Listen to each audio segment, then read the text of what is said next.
Okay, well now it's live again. So, Yeah. and I don't know how can I see the chat now? You got to go back to your channel. Same kind of thing. Yeah, yeah, it's up there. Let me Yeah, pop that chat out. yeah. Let's see. Under my events control room. Yeah, there we go. That's funny because you're actually playing that boo dee doo doo dee doo.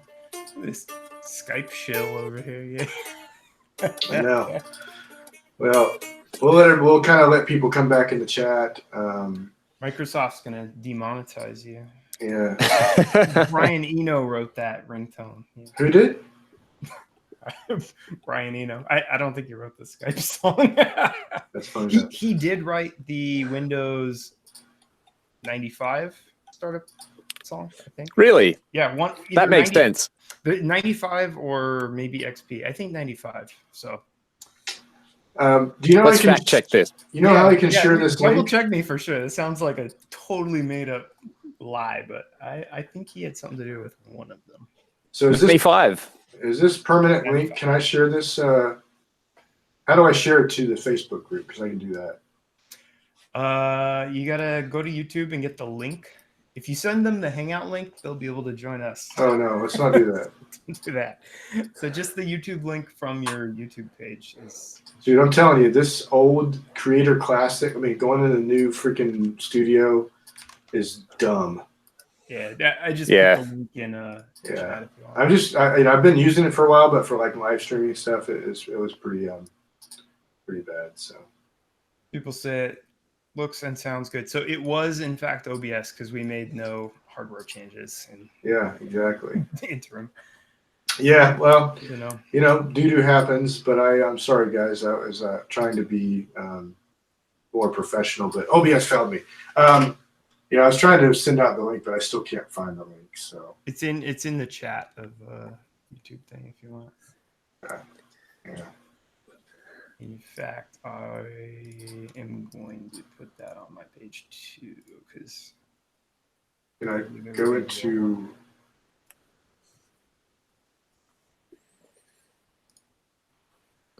Oh, there's my chat. I got you. Yes. Cool. Well, Leon, you were talking and you got rudely interrupted by my tech problems. So, well, yeah, hopefully, actually, you were saying that the dollar is totally different.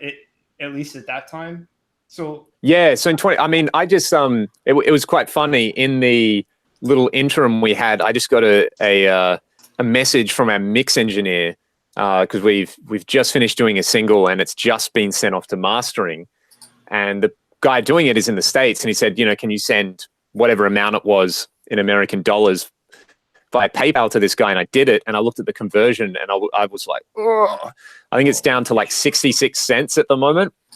And when we went over, it was like $1.10 or something. So it was in our favor.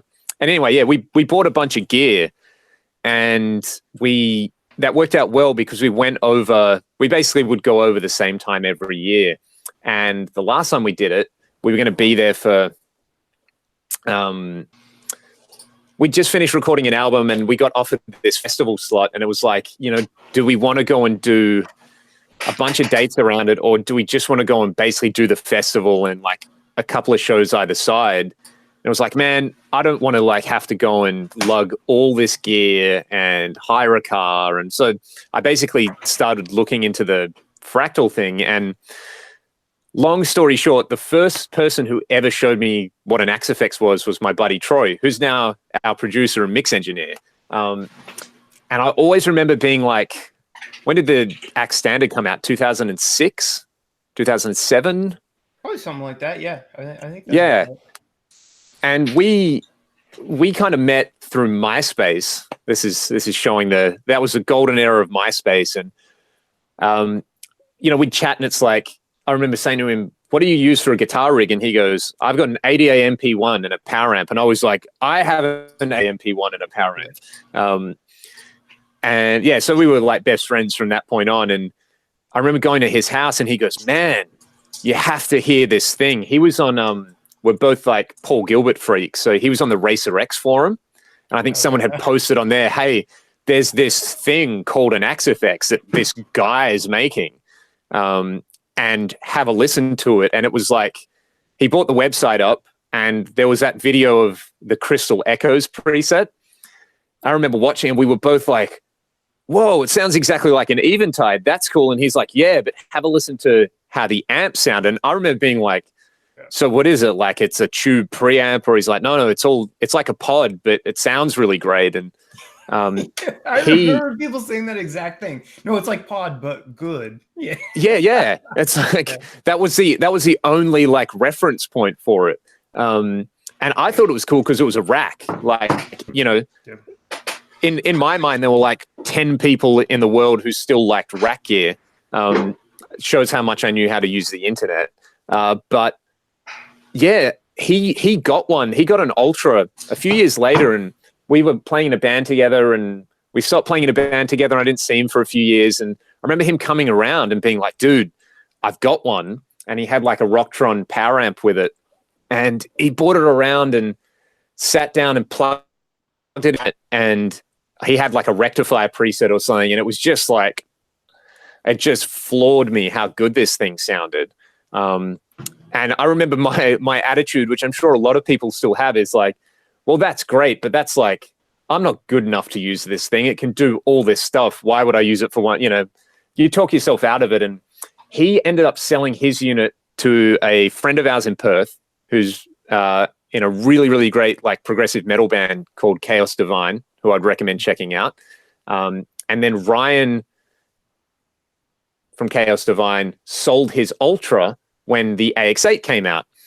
And I saw he was selling it, and I was like, that's it, I'm going to buy it. So I bought it off him, and I always remember bringing it home and walking in the door and setting it on a bench and turning around and not realizing it was too close to the edge, and it fell off the bench, and one of the rack ears got like destroyed.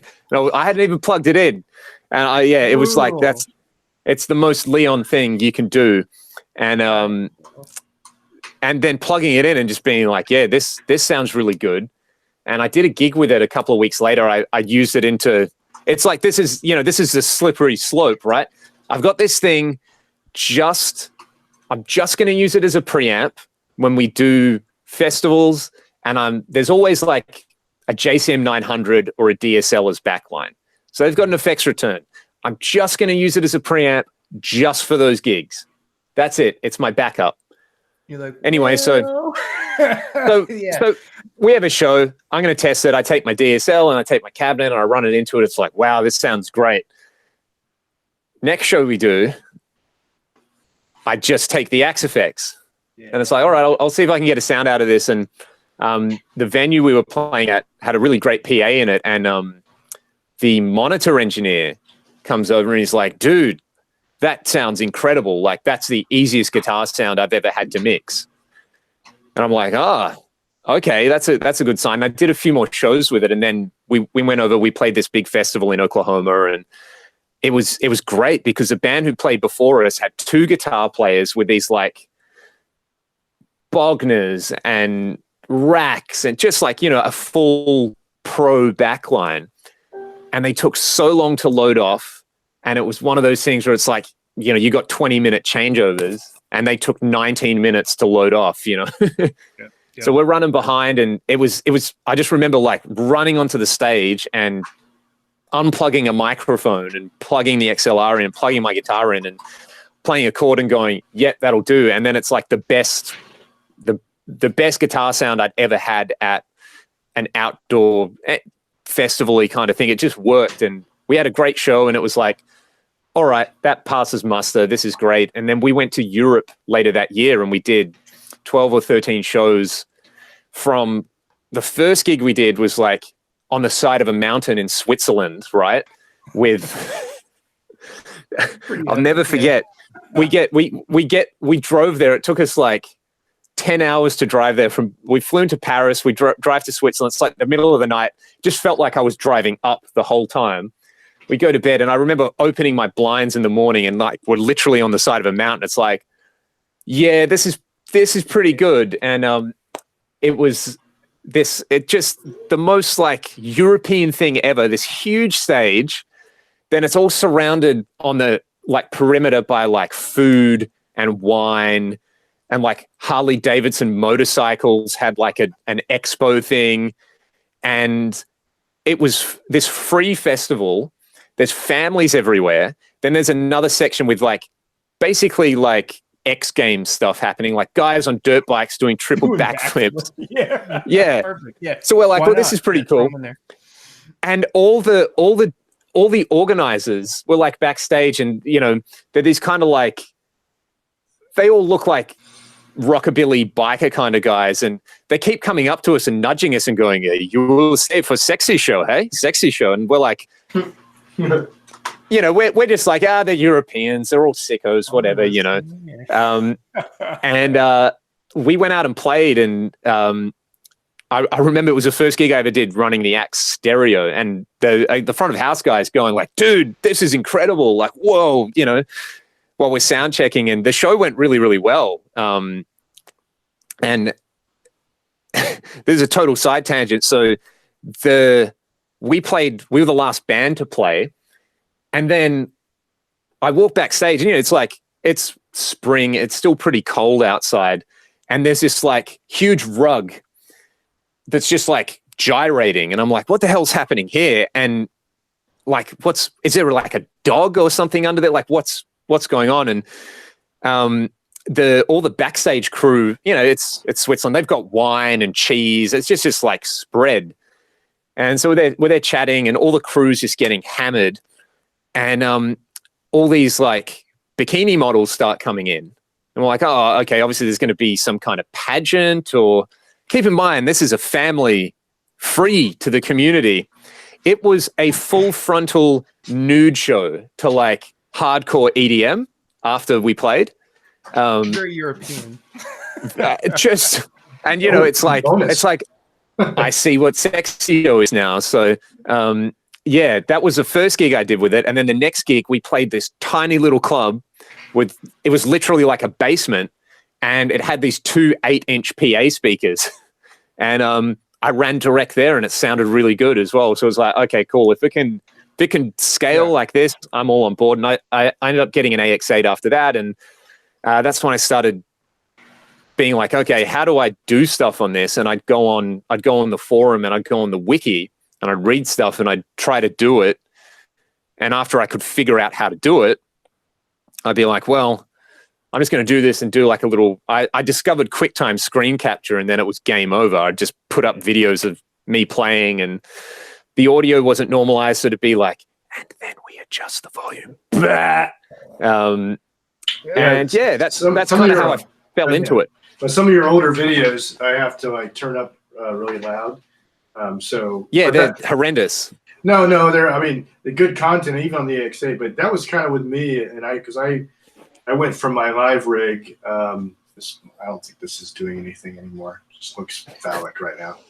It looks legit, man. Yes, yeah, it's like a Howard Stern thing, but it's not doing anything. But yeah, so I had my Helix, or actually I was using a Bogner Ecstasy, and so that was my rig for like 20 years, and then wow, good taste. Then I got the 11 rack and was always afraid to use that out because I didn't know what I was doing, you know. When I tried to hook it up, you know, who was that guy that worked for Line 6, real good player? I forgot. He worked for a while, but anyway, he would do all these demos. They sounded great for him. But then I would try to do it, sucked. So finally, I ended up replacing that with the Helix, and braved it. Went out and started doing that live, and it was I never really got any compliments, and nobody said, "Hey, it sounds great," which they used to say it all the time with my. But honestly, it was me. So, Chad, I know you're on here, so don't make fun of me. So it was probably me and the way I was dialing it in for sure. But because the Helix is great. So, but then somebody ended up trading me. Actually, it was the guy from Blackstone Cherry. That was kind of interesting. So he. That's cool. Yeah. So some guy comes on and he goes, "Anybody looking for a trade?" And I was feeling really like squirrely that day, and I said, "Sure." So it turned out to be Chris Robertson. So. But anyway, once I did that, I went to a club and Well, it was probably because of all your videos. I was watching so much, and I was really dialing in everything. And the sound guy came up and he said, "Man, you're the reason why I don't make fun of guys who use modelers live." So that's great. And so I was like, okay, I think I'm sold on that. But after watching, everybody and contribute how they are and learning how to dial things live, if I had my Helix back, I'm sure I'd do the same thing. So, but yeah, that's really that's some good background for sure. But you were probably going to say something else, and I kept interrupting you. So Leon, before you mentioned you had an ADA, and then you were touring with Marshalls. So you were carrying around a bunch of amps, basically, and a full rack thing, or was that two different stages mostly? Just yeah. So what? I really got into the rack stuff in my teens. My dad's a guitar player, total gearhead as well. He's got my old Axe-Fx Ultra now, actually, so he's in heaven. That's like, to him, that's what, and he's like an old school guy. I think his reference was always like, he says he always remembers buying like the first Joe Satriani album and just like being like, that's how I want guitar to sound. How do I do it? So spending thousands of dollars on rack stuff. And the ADA I've got is actually his old ADA that he sold that I bought back like years later. He probably saw it out the door in the early 90s and was like, well, I never have to deal with that again. And then 20 years later, he's got his teenage son like, hey, this Paul Gilbert guy has this thing called an ADA. Where do I get one? I've had that. Yeah. Do you know? Yeah, exactly. I wanted the ADA. I used to dream about that ADA when it first came out. You know why? Of course, right? Who made that popular? I got the first Mr. Big album, and I was like, I have to have his sound, And so it's a great sound. I never got it, but I was always interested in it for sure. In many ways, it's like, to me, the ADA is, when you talk about what we're talking about, which is like modeling, you got to talk about that stuff, because that's definitely not the start, but it's part of the start of modeling. Because if you think about what it does, the typical touring rig back then was like a modified Marshall for your gain sound, and a JC 120 for your super clean sound with chorus, and then you might have like a twin or something for like an edge of breakup kind of thing. So if you're like your Vito Bratta or Paul Gilbert or whoever, you've got to take all this gear, and then you can replace that with a single rack space preamp that does like a modded Marshall sound, a solid state clean with compression and chorus, and then like a sort of bluesy edge of breakup thing. Put two of those in a rack and a stereo power amp, and there's your new touring rig. It must have been so amazing back then to go like, hey, I replace stacks with, like this little rack. So that's kind of like, I guess for me going through years, it's like, that was the first piece of really cool guitar gear I ever owned. Yeah. And awesome. And then basically doing that. And I always remember plugging into like a Marshall DSL one day and just being like, wow, that took so much less effort and it sounds so much closer to the way I want it to sound. So I was using a DSL for a long time, and then when we went to the States for the first time, I actually got this is like such a great sleeper amp, PV Maker 1x12 6505 combo. And I bought one for like $300 secondhand from a Guitar Center. And again, it was like, you just kind of plug it in. It's like, yeah, that's what distorted guitar should sound like. Sweet. I can stop worrying about it. So that was my rig in the States for a long time, actually, until I got the Axe-Fx. It was this little PV, 6505 combo, and I'd sort of hide it on the side of the stage so no one knew I was playing a combo. And it sounded really great. Never had any complaints with that. But then getting the Fractal, it was just like, game over, The embarrassing thing, and it was probably one of my topics down below, but we have loose agendas here, but the thing about modelers, and that I'll argue with anybody, is that there's all these amp manufacturers, and I'm sensitive to that market shifting, right? And and them saying, okay, we got to do something else to up our game with tube amps. I am a gear. I love tube amps. I love pedals, effects, everything. There's a place for a lot, and people will get in this battle and this war about what's best, and it really isn't about. That's what I like about your channel too, is that yes, there's a lot of axe effects, and you're known as a lot about this as this Fractal guy, but you've got so much other gear. You've started really branching out with the pedals and stuff, and I've recently discovered how great the axe effects takes pedals, and I love that I still love that I could put my hands on something. And so, but my point was with the modelers is I went from this. Do you guys remember the Hughes and Kettner Attacks amps? No. Yeah. I've seen those in old magazines. Actually, before I had this old Fender like M80, right? I sold that, or sold it. Chris knows that my other terrible stories of guitar losses, but I went and I ended up selling this M80, and it was a while. So I ended up borrowing this friend's Marshall. It was a JMP, like a JMP 50 or something. Is that right? Because I don't know Marshalls too well. So I ended up, it had the Bogner mod. So some guy took it, modded it like the Ecstasy. And so it was, just a nice high gain. I was like, this is what I like, so I borrowed any chance I got. And then I ended up getting this Hughes and Kettner, and it was like, because I ran a music store, and it just didn't really sound that great. And then that same friend would come on and go, dude, you got to try the Ecstasy. And of course, I dreamed about getting this, and finally I had enough money to grab it. So I grabbed the 101B and played it. But I never put anything in front of it. I had a couple effects in the loop. I ended up over time, going to a Ground Control Pro. I had a Bradshaw switcher. I was using an Ubershaw, which is funny because I ended up calling Custom Audio Electronics, and this guy, I'm looking for a switcher, and they have a 4-amp switcher. I just want a 2-amp switcher. So I called them up, and I was like, hey, can I talk to someone about maybe just doing a 2-amp switcher? And all of a sudden the guy gets on the phone and says, this is Bob. I was like, what? Great. This was like in 2002 maybe or something. So I had just got the Ubershaw, and it first came out, whatever that was. And I was like kind of just dumbfounded for a minute talking to Bob Bradshaw. And he goes, yeah, I can build you one of those, no problem. So he built it for me, he sent it out to me. And I used that for a while, but they were so different sounds. The Ubershaw is just one beast, and the Ecstasy, another one. I got a point here. So the point being is I didn't have to put anything in front of it. I didn't grow up using boost pedals or clean boost or a tube screamer. I think when I first used a tube screamer, I plugged directly into it, and I was like, this sucks.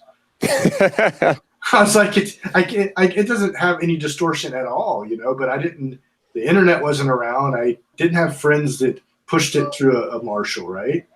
And so, fast forward to modelers, and the benefit, I think, to some of that is it's got me so interested, and I've learned so much about how to take stuff like that and put it in front of there, and how does it react, and things that I didn't think I needed on the Bogner, which I've since then went back and played around. But my point is, I think there's room for everybody in all this whole thing, and there's just so much fighting, and I just think it makes you want to it makes me want to go buy more pedals. It makes me want to go buy amps. Do you still have your Bogner? Yeah, it's behind me somewhere back there. Yeah. So that's my next. Do some videos with that thing. I want to hear that in full flight. I want to turn it up loud, and half the time I can't do videos when my wife's always home, and she'd freak out, and I just can't. I wanted to put, like, I think you would say you have a room where your speakers are, right? Yes, like room. It's just a little storeroom that I chucked a bunch of. It's not even covered. It's just like tontine. I need to build some traps and things like that, but you just kind of deaden it out. I've got the Fractal X load as well, which is great if I just don't want to make a lot of noise, but I want to turn some knobs. But that was my next purchase, though. Yeah. Most of the time I turn it on for 5 minutes, and it's like, yeah, this sounds cool, and then I wonder what the model in the Axe sounds like, and it's like, well, Yeah, that's This is kinda easier. what I did. And Yeah. you're right. I think that, for when you're home for sure, and even when you're live, because the gig that I do, we can't really have things on stage, so it makes sense. I'm still dialing the in-ears. That's a whole other thing, but I do miss that, man. I miss the Bogner. I'm thinking, I'm like, oh wow, that Pete Thorne amp's coming out, that little the PT10 or something like that, PT15. And then what's the other one? The JJ Junior. So I'm like, Yeah. That thing sounds really good. Yeah, I love the Friedman stuff. My buddy's, it's great. I might get back in the amp game for a little JJ Junior and like a 2x12 and hide it somewhere, because I'm mostly just a Fractal guy as well, but that thing sounds pretty fun. I don't know, and it's the first amp where I was kind of tempted. I like a year ago I bought a Mark 525, thinking like it's physical, it'll be easy, turn some knobs, I'll sit it there, but it sounded exactly the same as the Fractal, so I sold it because I was like, I'm not gonna use it. That's the thing. I wish that I wish that we could. That's the one thing I found on the Helix, and maybe you guys know, is you dial it up, and you had to tweak it so much, which kind of drove me crazy. And this isn't a battle between the two. I hate, it's such a sensitive subject, but but plugging into the X8 or the Fractal, I know the Fractal though, you pop up an amp, especially I'm big on the Friedmans. Pop it up. And it sounds great. You turn a few knobs, and your videos, Leon, the same way. You're like, hey, I just loaded this up. This is the stock settings. And then you go and you start tweaking it more, Yeah. There's been a couple JJ Junior videos last week where I kind of went, well, I know. It was Michael Nielsen's. That was where I saw it first, which is hilarious because he was like, I guess he put it out before it was announced. A little ahead of time. Yeah. That's somebody you should get. Yeah, get Michael on this because he's my favorite YouTube guy. I stumbled across his stuff because it's like, a guy doing stuff with rack gear, and it's like, holy crap, who is this guy? His stuff sounds so good. And it makes sense that it's like, all right, you're a legit dude. You do this for a living. And his, Stone Temple Pilot sound, then his Zach Wild thing, and it's just really fun. I discovered him from searching somehow Forza, and my kid loves the Xbox game Forza. He did the soundtrack, didn't he? Forza 7, and I was like, "Who is this guy?" Same thing, and I looked, and I was like, "This guy's he says some like dirty things, but in a different way." I was like, "He's funny," so I liked it in that direction, and then of course he started doing all the Zach stuff, and then he had a Bogner. I was like, "Oh, he's got an ecstasy. That's cool. Let's listen to that," But I love that guy. He's great. So I'd like to reach out to him.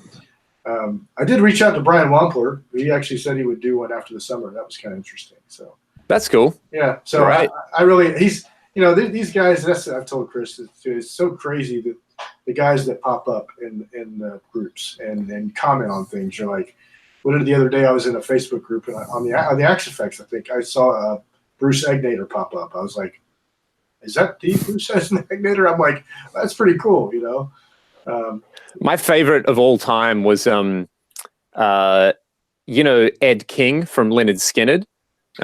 Really? Like the guy who wrote Sweet Home Alabama. He just had a personal Facebook profile. And somebody pointed it out to me, and they were like, hey, Ed King's on Facebook. And it must have just been this deluge for him where like thousands of people added him and followed him. And he put up these series of videos like shot on his iPhone, and it's like, hey guys, what's up? It's Ed. Don't really know what this Facebook thing is. I do it so I can talk to my relatives. But now all I have is an inbox full of messages of how to play Sweet Home Alabama properly. So everyone's doing it wrong. Here's how you do it. And it was literally him on his front porch with like a Strat, just like, so you do this, and then I played this, and then, Gary played this part, and we thought it was just the most incredible, like down to earth. Yeah, what's up? How does this work? What am I doing? This is how you play it. And, it still sounded incredible. Like he played the crap out of the guitar, but that was I remember that was the moment where it was like, oh wow, this is making the world a lot smaller. And I think as well, it's like, you know, you get, if you're in the Fractal groups, it's like you'll get Cliff chime in from time to time and just be like, well, you're wrong. This is what it actually is. Like, or if you want that sound, don't use that amp, use this one because it sounds exactly like my real amp that I own and it's got this and this. So yeah, that's kind of one of the cool things. And even, you know, someone like Brian Wampler, I think it's like, if you look at the way guitar on the internet evolved, that guy's kind of been around for a long time. I know he wrote that book about pedals that pretty much, if it didn't kickstart the whole, you know, building your own pedals, doing boutique stuff, doing your own pedal mods, he kind of kicked a can of gasoline onto the fire with it, and he's still there. And I think you just have a lot of these genuine people who want to help. Yeah, no, I think Ed, I don't know, those guys are very close to me. The guys that are, I live about 3 hours from Jacksonville, so wow, yeah, that's so cool. Yeah, they drive by the cemetery there where they, you know, but yeah, and of course having family in Jacksonville, there's always some story of like, oh yeah, I was dating, you know, the Van Zant's daughter or something like that. Who was it? The guy, the ex Shinedown guitar player. Who was that? Jason something. I forgot his name. Jason, but he was. He's in a band with a buddy of mine now. Yeah, he was. Yeah. He was dating or married to one of the Van Zants, I guess. Wow. But I played with him down in Florida at some acoustic show a long time ago. But yeah, he seemed pretty cool. So, but yeah, now it's just. Both communities, all the communities are. I think it's good for everybody. I mean, it makes everybody stay on their game, and all the sharing of presets and all that stuff. So, do we have anything? I know I see you've been hitting some of the chat there, Chris. I've got this. My neck is hurting from looking over here. I've got a question for Chris actually, because I find it really interesting with your channel that. How do you go about like doing a 20-minute YouTube video about a guitar? Because that always seems like the thing, you know, when you watch a video and it's about something, often there's all these, you know, you fix variables, and most of the time it's like, here's the guitar I'm playing, here's the amp I'm playing, here's the speaker cabinet, we're going to hear the pedal. That's like the bread and butter of YouTube, but you're doing it like the really, really hard way of like, here's the thing that's fixed, and now you're going to hear a guitar. And do you find that using the Axe effects makes that side-by-side comparison easy? Well, so good question. Initially, I considered using the same exact setting, amp, even, you know, whatever, I'm going to play these 3 chords on every guitar, and I thought that'd be torture, so I didn't do it. Yeah. But I thought that would be it. If you do that over a long time, it would actually make a great apples to apples comparison over 30 guitars or whatever, which is actually super uncommon to find anywhere else. So yeah, I thought that might be really interesting, but also kind of tedious and boring. I mean, not that I'm God's gift to guitar players, obviously. It's like barely get by with some sound clips, but I almost wanted to do that just so as I kind of document these guitars that come through, it would be an easy way to say, hey, well, that guitar had burst buckers and it was mahogany. How's that compare to something with whatever, Paul's guitar with and it would be easy then for me to just make a couple clips of stuff I had on hand. But I ended up thinking that might be a little tedious, and I've seen a couple other channels kind of do that, and it is a little tedious. So I think I probably made the right decision there. But as far as making a 20-minute video about a guitar, I usually would rather talk more. And I just feel like that's got to be the attention span limit of even the most interested audience. Because I think most people, it's like 5 minutes, you know, they want to hear it, see 2 shots of it and go, you know, is it good or bad? But I feel like when I was personally shopping for guitars, I wanted a little more nuance. I wanted some up close shots. I wanted detail on the fit and finish and all the details that most channels don't mention. So that's kind of how I got into it, is just slowly thinking, okay, well, nobody's made a video about this guitar. I really want this guitar. I'm sure I'm not the only one on the whole planet.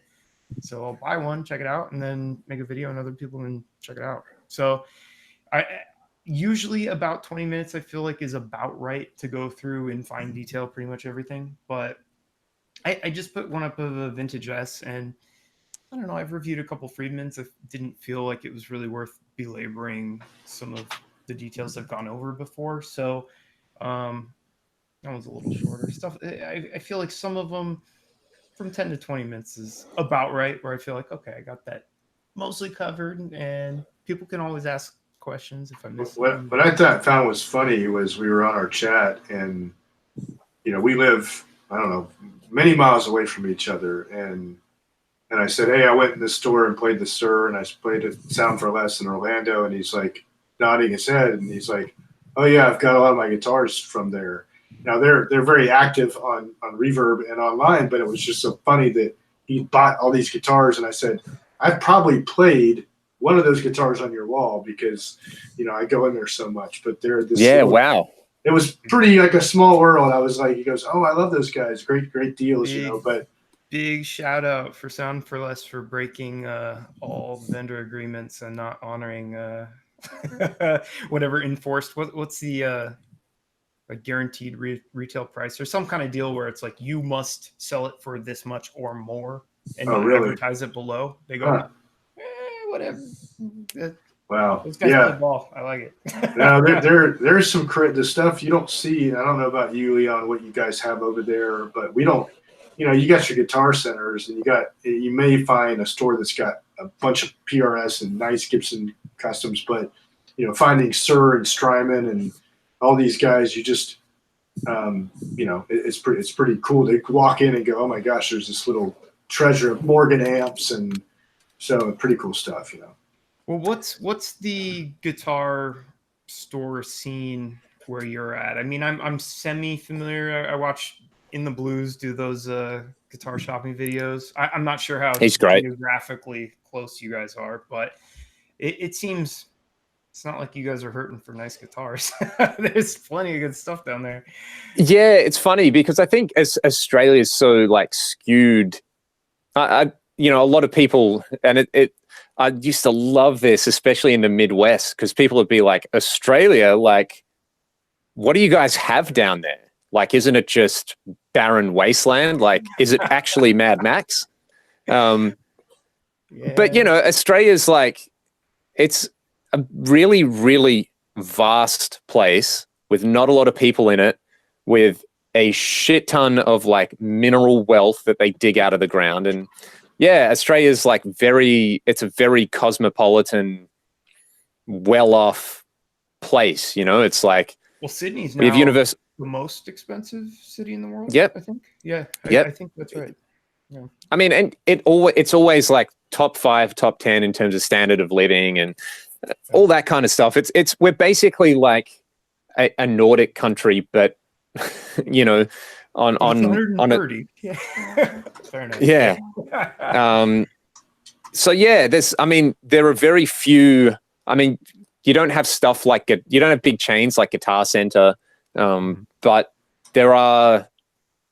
I think the smaller boutique shops. There's at least one in every big city, and there's one in Perth called the Rock Inn, which is great. I went there during the week, and I said to the guys, I said, it's actually great to see all this internet gear in the flesh. Like they've got every Strymon pedal, every Meris pedal, every Chase Bliss, it's there. You can try one of them, and they have some really nice guitars, and they have an acoustic room, and they're doing really well. And it's sort of like there's maybe a handful of other like music stores who their bread and butter is selling instruments to schools and things like that, and online sales. And it's maybe like 2 or 3 other stores that are kind of, I guess they're like Guitar Center light.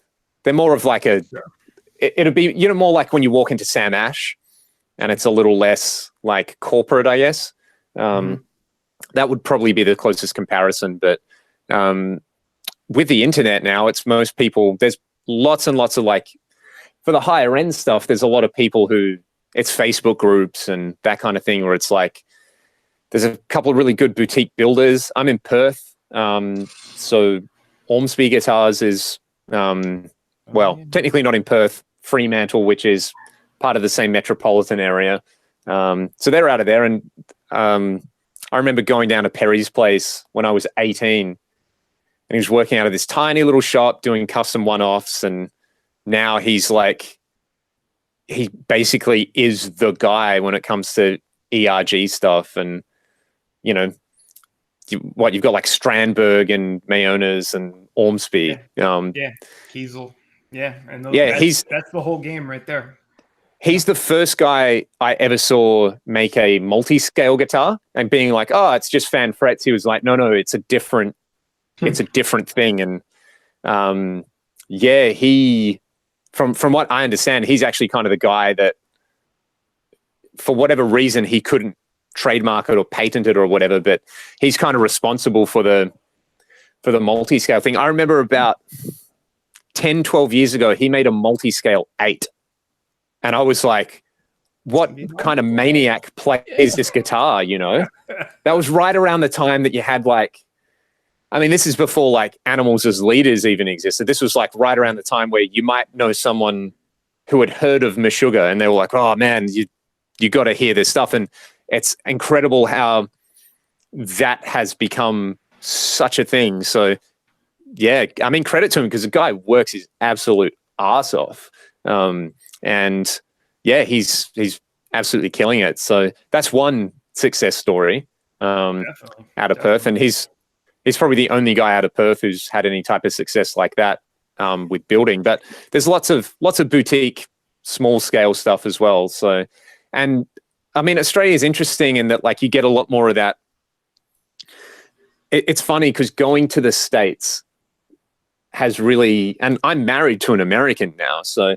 It's there's so many things where you really realize how British Australians are compared to Americans. Like, you know, it's like you've got the United Kingdom and it goes and well, I guess England, you know, they colonize America and then you have the revolution and they're like, man, we need somewhere to send all our scumbags. We'll send them to Australia. And I guess you've got this like a distinct American identity. Well, I mean, that's a myth as well because you go to different regions and we look at America like a country from the outside, but it's 50 states. You know, it really is. It really is a different thing. But in Australia, we're just like, we're like basically a British kid who's really into American culture, and we're still really kind of British at the core. A good combo, right? Yeah, but we walk around thinking we're Americans, and we're really not. So there's a lot more of that musically anyway. That you get a lot more of the influence from the UK with like indie music and the kind of the cool stuff that happens there. And there's like country music is a real niche here, which you know you don't hear. We don't really have country radio stations. There's like one town that has a big country music festival. And everyone walks around there thinking they're from Nashville, and like for 1 week out of the year, and that's kind of the end. I mean, one of my buddies, country's very obscure, but when you start getting into the middle of America, then I've lived on both coasts, and I'm in Texas right now. Country music all the time here, but on the coast, I didn't hear it. I didn't even know it existed, and then I moved and went. Well, people do listen to country, turns out. And, you know, it's kind of like that's where all the cool guitar music is now, you know, like you hear Brent Mason, like literally shredding on a pop country thing. It's like, it's pretty awesome. And you hear 5-string bass lines on it. It's like, I see where all these 80s guys just kind of went, you know what? Seattle has killed what we're doing. Let's move to Nashville. Yeah. My kid is stealing my Sir from me. He just put it back. I was like, "What are you doing with my Sir guitar?" Clever. Yeah. So now, taking a borrow. Oh, you said on it. Yes. Are there any guitars in Australia that you can't get that drive you crazy? That's a good question. For example, for us, is very hard to get. They're super marked up there and it's brutal. Which one? What did you say are hard here? mayonnaise guitars? Or Oh, like mayonnaise. That's always. yeah, Mayonnaise. Mayonnaise. mayonnaise. Y'all got that mayonnaise guitar? Yeah. Mayonnaise. Yeah, exactly. Yeah. Honestly, one guitar I would love to try that's just, I think because they're a newer company in Eastern, is the Aristides stuff. They use that composite. The Mayo stuff's really hard to get here. Nags. I played a Nags when I was in the States recently, and that was incredible. And it's like, good luck trying to do this anywhere in Australia. You just have to kind of buy it blind. What else is kind of that you can get? Here, you would never find one in a store, so you're just gonna blind order one and hope it's good. I mean, they're incredible instruments. So after playing a couple, it's like, I'd buy any of these without playing them in the future. It's just like, they're incredible. The Chapman stuff is like non-existent here. I've not seen one of those guitars. That seems kind of weird. I mean, if you talk about, I am so terrible in geography, but so why is Chapman very far away from Australia? No, I know it's far away. I know that, but I was like, that's kind of weird that kind of import is not available over there. But I guess I don't know those kind of things.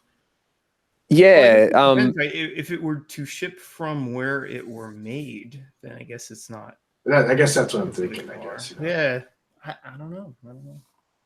Yeah. Distribution. Well, they get made in the same factory as Ormsby and who else makes their guitars there? It's PRS SE. It's all the same factory in South Korea. Okay. Yeah, and they do really, really good work. Yeah. Only the real high-end Chapman stuff, I think, comes out of there. I think the other ones are like Indonesian or something. I wish that's the thing about the guitar. The guitars, I mean, that's it. Things they're doing with cheap guitars now is kind of crazy. I mean, to have that when I grew up in the 80s would have been awesome. But I did have the Yamaha Revstar, for example, like that's just a bullshit good instrument. Like, even when I was growing up, it's like you'd never see anything like that for that type of money. One of my students bought one with P90s, and it's like, dude, this is a great guitar. Like, it's so vibey and it plays great and it sounds great. It makes you want to make music on it. Yeah.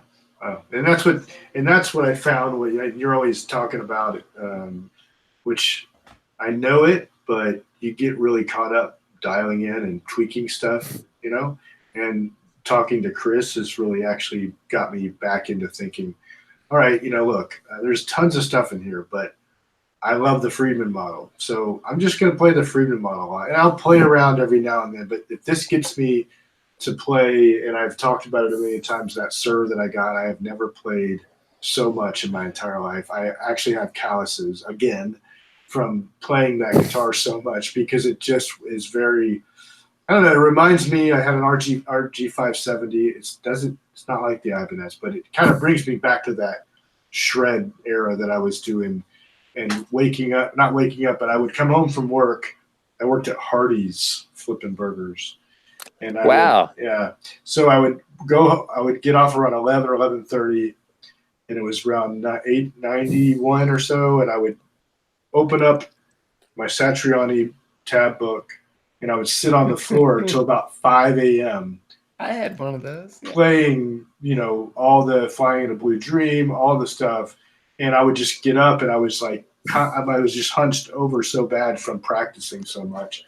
But, of course, that was when I was a lot younger. But it reminds me of those days of just not wanting to put it down. So every time I walk in the office, I see it, I get excited. That's how you know that that's a keeper kind of thing. So.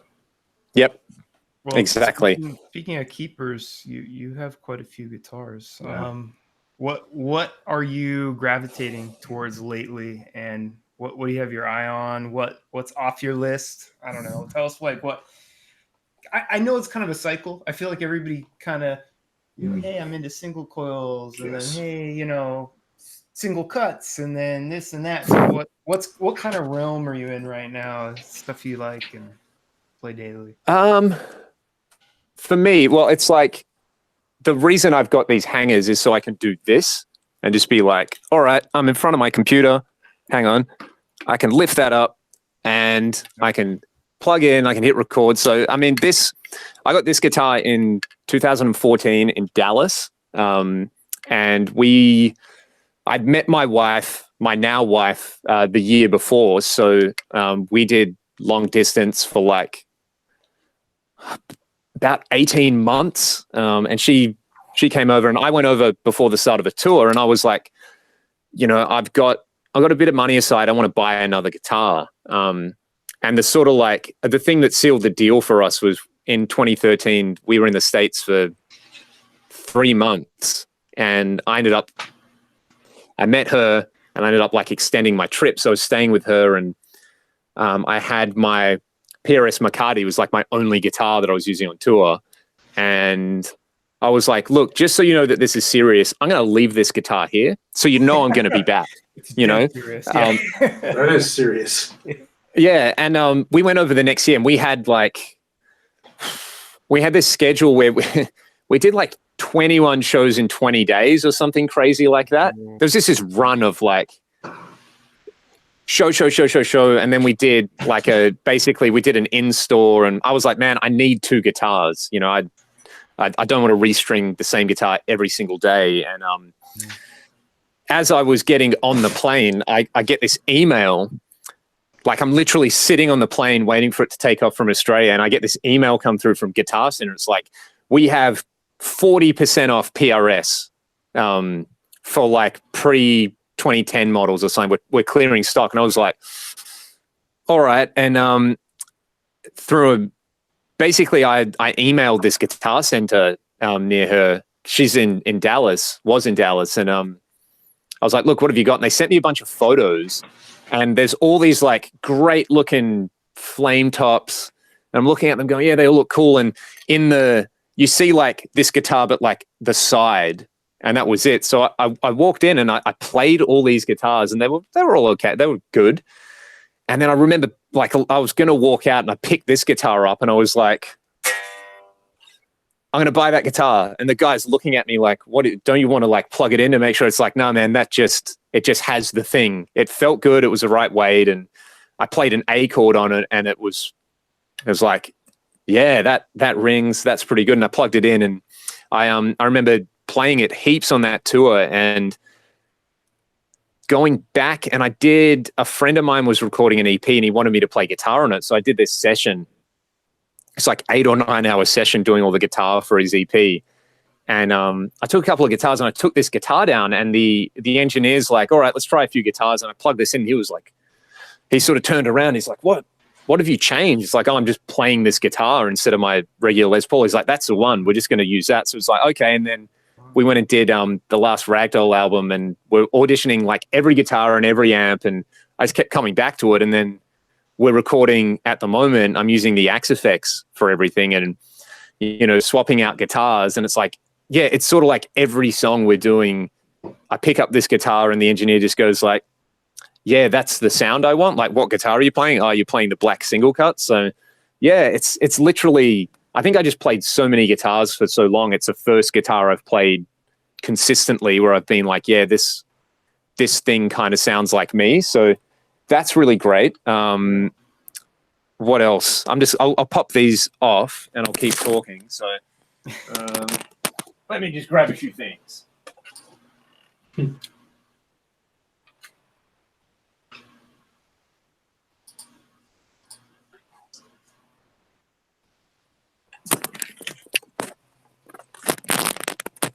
Two guitars. All right. And put the earbuds back in. It'll be a heroic maneuver here.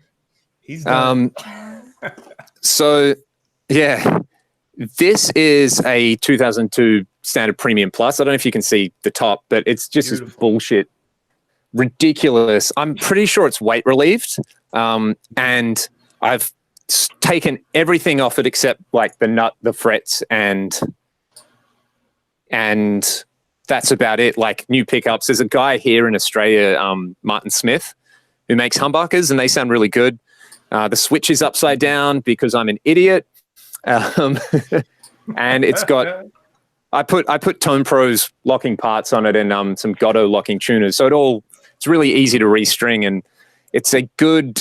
I did a lot of recording with this guitar before I got my single cut. It's a really good sounding Paul, but I pulled it out recently because doing a lot of the sort of videos that I do, it's just like appropriate. Like a lot of people want to hear like that late 60s, early 70s Les Paul thing.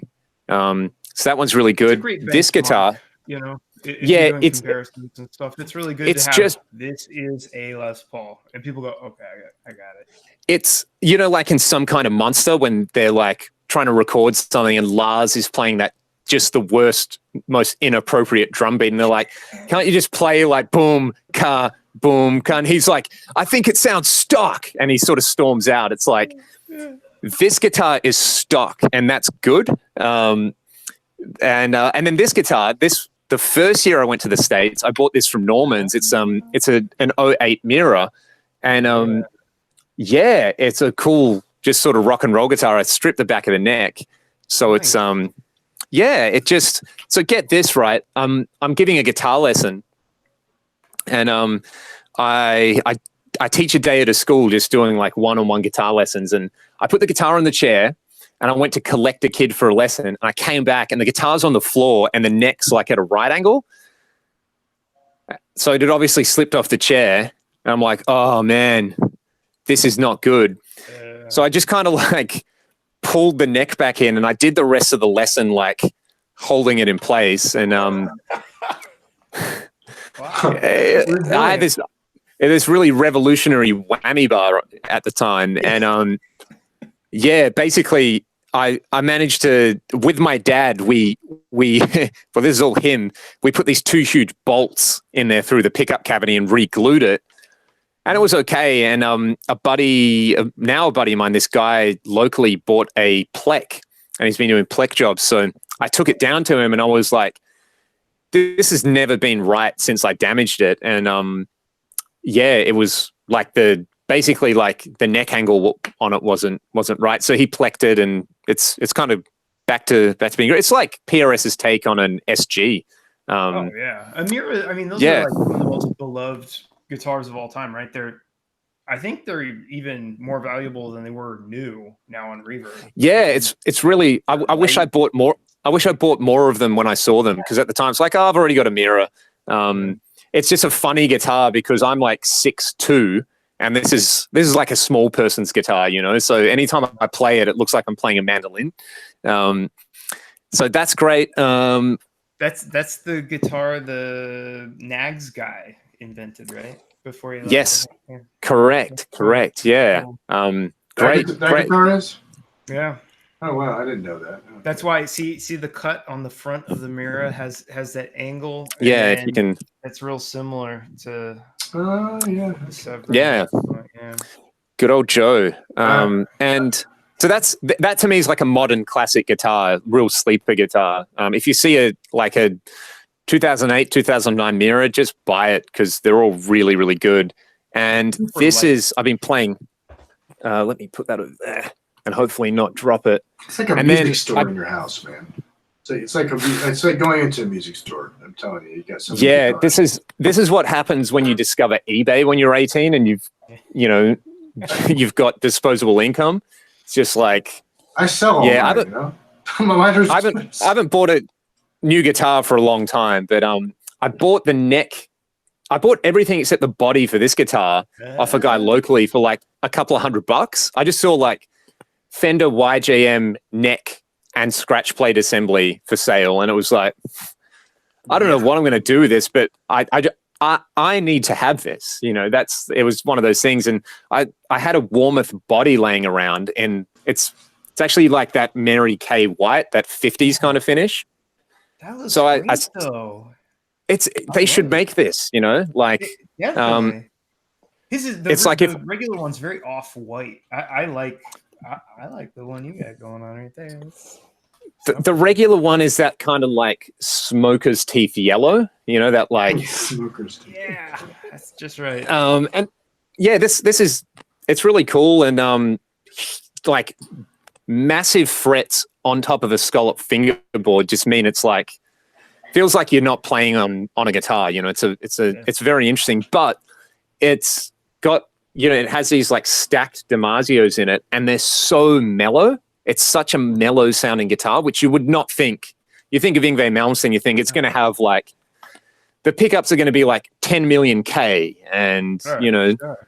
But it's kind of the opposite. It's actually like a really great sounding vintage guitar. And it's even got, it doesn't have a 5-way, it's got a 3-way, kind of like the old, 50s and 60s.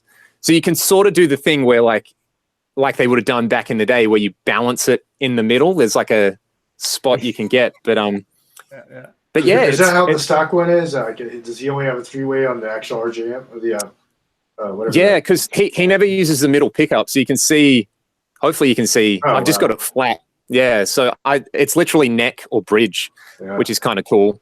I do miss that about this guitar, that like neck and middle pickup. That's always my favorite, like strat sound. Yeah, but that's like the official, like that's a Strat in my head is position 4. Oh, like yeah.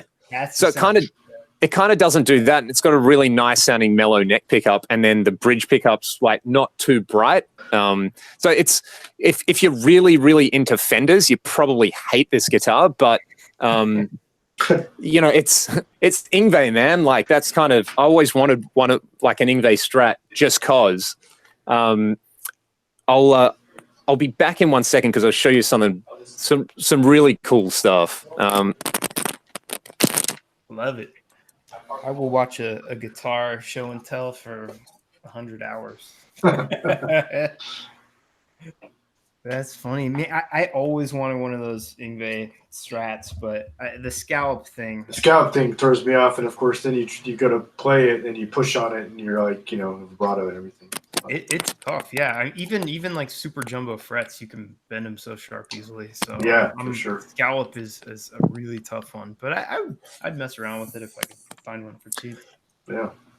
Yeah, it's super cool. So my dad's pretty nifty. He used to do a more guitar building than he does now. He doesn't do a lot, but he built me this guitar for my 21st birthday, and it's scalloped, right? So it's like a scalloped Strat. I don't know if this details. It's crazy bird's eye. That's awesome. Wow. And it's got like a really great. It's got lace sensors, which I think are so underrated. And a 5-way, and yeah, actually, this reminds me. This guitar needs new strings, so that's what I'm going to do this afternoon.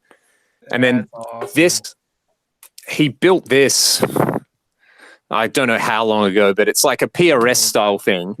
It's all Australian timber, and it's all like the entire fingerboard has like pearl and abalone, and it's all done by hand.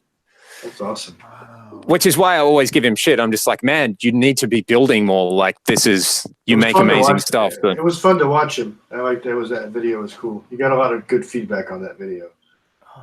Yeah, that was because it was like, hey, try this, and you know, he's like me. It's like you get a sound you like, and you just get excited. So, he's pretty nifty. And what else is cool that people dig? I'll just hang these back up and come back with more ridiculous stuff. Oh, that's too cool. I would love to be able to build a guitar from scratch. I've always been so satisfying. Yeah. I always thought I was going to do it, and then I'm not good. I'll just chop my finger off. Hey, you never know. You gotta. Oh yeah, you never know. That's the problem. Except I've heard that maybe a little clumsy. Yeah. But this is cool for Gibson nerds. This guitar came in such a state of disrepair. It's a Les Paul Artist. Wow, and the guy who previously owned it thought it would be a good idea to put a Kayla trem on it. Mm. So the top, it's got a Stetz bar on it at the moment, but it has this like absolute like wound in the top. It's just got this meteorite crater in it where he hand chiseled roughly out to get the Kayla to fit on it. Yeah. Wow. And So the Sets bar is cool because it retrofits like a Les Paul, basically. It sits on where you'd have the bridge and tailpiece, and it's a linear trem. So when you move it, the strings don't roll over the bridge. The whole tailpiece assembly moves. I don't know if you can even see this, but it's like the bridge moves forward with the strings. So it's a really cool take. It stays in tune pretty well, and the neck's been shaved down on the back, and it's been recently refretted. It looks like a fat neck, though. From what maybe I'm just. It's actually kind of. It's very close to like an Ibanez Wizard profile, if you can believe it. Oh, okay. Yeah. Super thin, super slick. The neck is 5 pieces. It's maybe that's why. Yeah. Okay. Yeah, it's mahogany with walnut stripes in it. That's cool. It's basically a Les Paul custom, but it had check out the back. Wow, that's a lot of stuff in it. What? So it had yeah. So Gibson bought Moog in like 78, I think, and they did the Gibson RD artist that like the guys from Ghost play.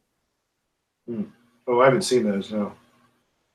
It's sort of like it's like if an Explorer and a Firebird had a baby.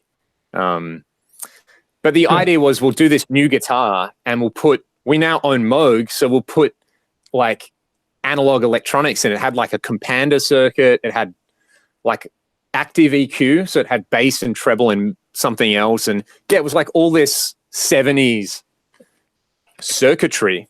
So they cut like half of the back of the guitar out to put it in. But when I got the guitar, that half of the circuit board in there was missing.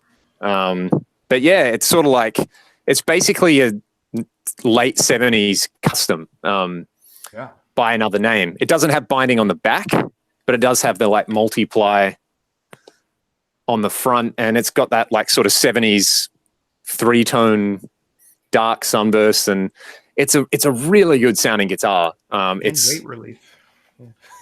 But it's still so heavy, right? It's really?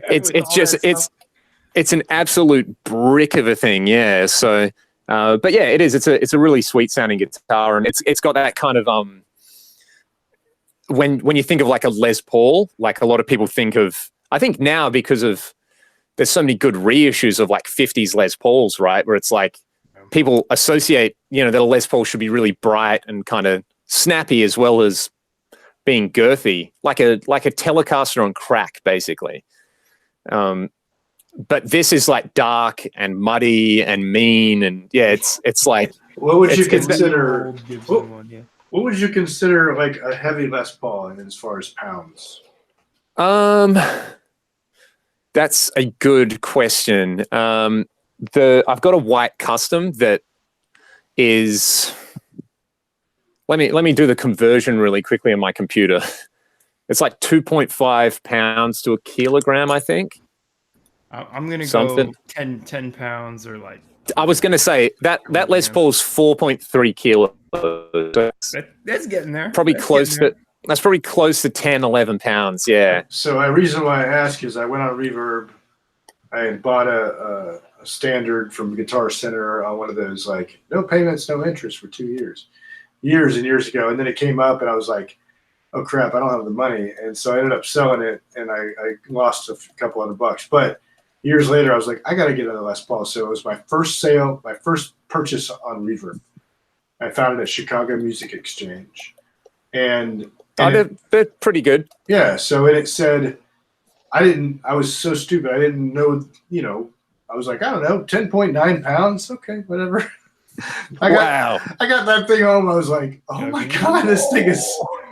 So I played with that for a long time. It was a wine red 2006 Les Paul, and it said it was chambered. I was like, okay, this is horrible. And I'd sit it on my lap and I'd go to play and it would tip over, And so eventually I sold it. I can't believe somebody bought it for what I basically paid for it. And then I, ended up finding this other Les Paul for. It was 8.3 pounds or something. I was like, okay, this is okay. It's definitely not as dark and as the other one is, but it's okay. Did you know Chicago Music Exchange is Reverb? I do now. I did not at the time. I was I didn't realize the guy that was the owner or whatever. They started upstairs or something like that, I guess. But I thought that was pretty cool, you know. But yeah, I did not know that. Yeah, they have some wild guitars in that store because they have people looking at Reverb, and they occasionally make you an offer. If your price is low enough and it's not selling, they'll say, hey, they're pretty upfront. They're saying, hey, look, we're coming in pretty low, but we're going to buy it for that amount right now. Yeah, and my Strat, they offered me, I had a Strat that I bought the XFX 3, and I said, I got to sell my Strat. Yeah. and they came in at like, we'll buy it for 600 or something like that. I was like, yeah, and I didn't take it. But I ended up I think I ended up selling it for like 650. It wasn't much more. People just, I was like, it's sad. Their used selection at the store in Chicago is unbelievable. They have such oddball stuff that I'd never seen in person anywhere else, and it was really cool to be like, wow, here are all those things I've seen on the internet for the last 20 years that I've never seen, and then this store literally has all of them just in a row. Yeah, you can play all of them. They don't care that they say, oh yeah, you want to play that, and it'll be some $15,000 vintage guitar or something. Like, oh yeah, you grab it and go in the room over there. You can play it in an amp, and I was just like, I don't even want to touch that thing, but yeah, super cool store. Super cool store. I'd like to go. My sister lives up there, and every time I don't go up there, but I'm like, okay, if I go see her, I'm going to go to Chicago Music Exchange. But I over the summer, or actually in a few weeks, I have a conference that we host for work in Atlanta, and so I keep seeing Rhett Scholl talk about Righteous Guitars, I guess. Okay. Up in Atlanta. So I've heard of that, but I'm not familiar with it really. They got a big pluck machine there. They've showed some videos on his. Do you guys watch his channel at all? Have you ever watched him? Sometimes. Yep. Yeah. So I thought some of his stuff was really interesting. So I'm like, and then they got a bunch of Sirs there. So I was like, there's at Sound for Less, there is a Sir, a classic T. I was wanting something just beyond that slim neck, but I think I played this, and what they do at Sound for Less is half the Sirs, they're so far behind. So the only ones they have are the ones that Sir will call them and say, hey, we've got a custom that this guy didn't pick up. Or they send it. I guess they send out a list of, hey, their custom list, right, or waiting time is right now. Yeah. So all the ones you get are definitely not standard. They're all somebody's custom order, but yeah.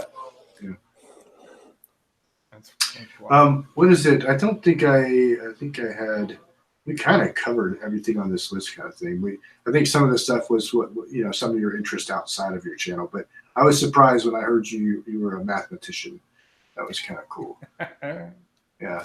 So. Yeah, kind of lapsed. I did 4 years of university, and I'm pretty glad I got out when I did, because academia is a bit of a shit show at the moment, in Australia, especially just in terms of like actually having a position. There's so few spots for anything, and my attitude at the time was like, I really, really want to be in a band, and I really want to write songs and, go on tour. And, I had all these dreams and ambitions. It's like, I can't do that when I'm 40, but I can go back to uni when I'm 40 if I want to. And that was from, there were a few mature age students when I was at school, and they were all like, man, it's so much better that, like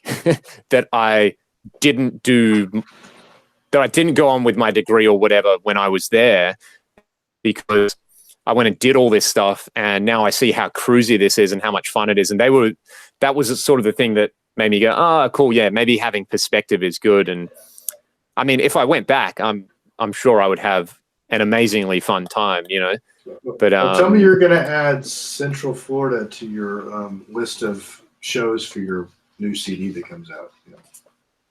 That would be awesome. Don't We go to we were Florida. meant to play in Florida. It's hot as crap out here right now. It's very similar to Australia in the summer, from what I understand. So Yeah, it's that horrific. Is it humid? Oh yeah, it's like 100% humidity. Yeah, it's terrible. Yeah, that's the difference. Australia is like a Perth's got a Mediterranean climate, so when it's hot, but it's really dry. Yeah. So you can kind of deal with it. You know, you don't need to change your underwear every 2 hours. Yeah, it's like Ace Ventura for sure in the Rhino. So gross.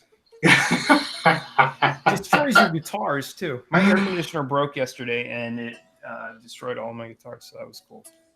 Dude, that is, and that I just went through the same thing. I'm telling you, I think I was seeing the Care Bears. It gets so hot. I mean, it's like you start to hallucinate, you know. So you're trying to sleep, and the fans blow, but yet you look and it's like 86 in the house with the humidity.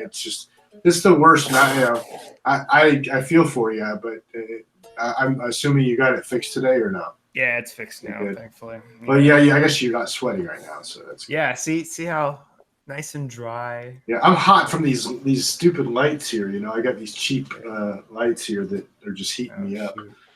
But we got a good lighting. I was really hot earlier when the stream went out.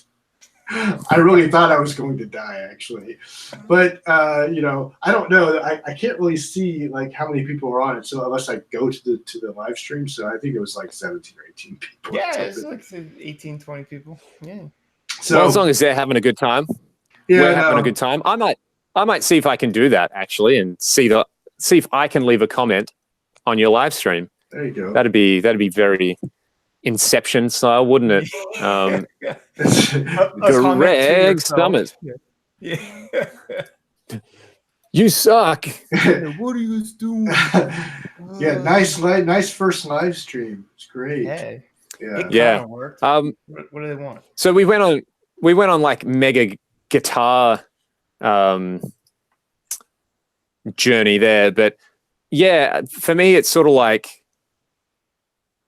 I don't know. It's like I've got so many guitars.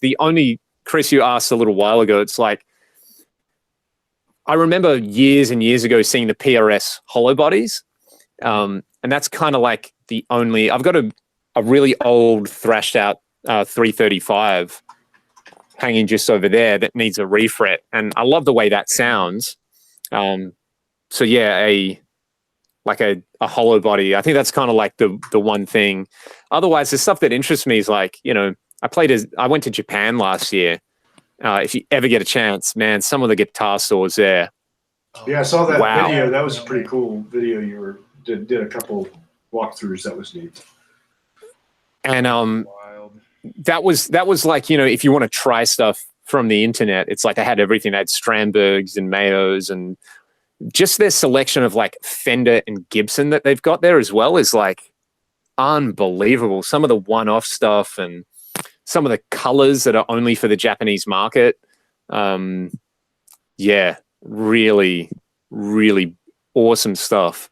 Hey, I can see the live stream now.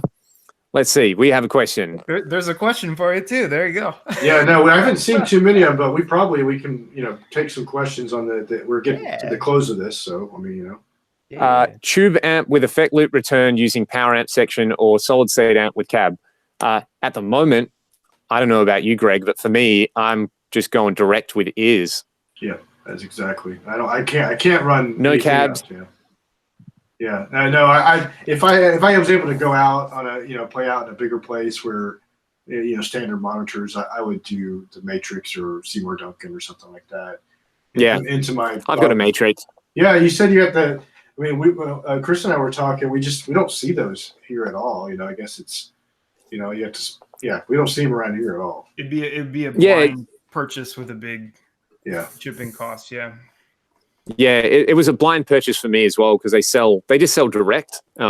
Is that okay? And yeah, I just kind of did it, and because I thought the price was pretty decent, and I remember getting it and plugging my Axfex in and playing through a cab and just being like, all right, yeah, I can feel like my body moving. That's exactly what I want. And I use it to it's kind of sad because I play direct so much. The time that I use it the most is to shoot impulses with the 3. So I have this like habit of anytime I go somewhere to do a session or something, I'll just take it with me just in case there's a cool cabinet there. And it's like, all right, cool, chuck a 57 and a Royer on it real quick, and I'll shoot 1 or 2 positions, and then I've got that cab as a flavor if I want it.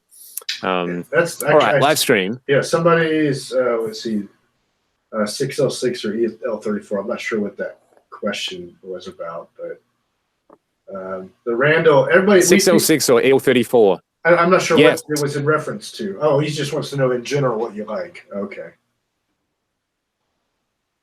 EL34. Whatever. Yeah.